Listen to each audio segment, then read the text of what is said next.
Very strong woman. At meron pong kasabihan, the strongest wings are those who fly alone. Ang ganda po, no?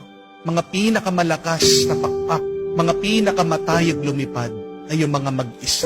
When you are alone, God knows that you can do it. Bakit pinapabayaan ka ng Diyos sa mag-isa? Kasi alam niya kaya mo. Kasi alam niya malakas ka.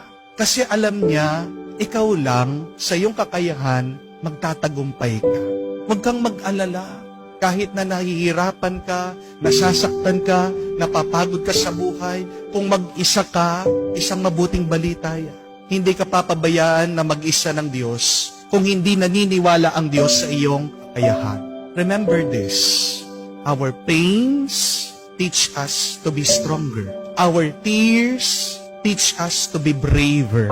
And our broken hearts teach us to be wiser.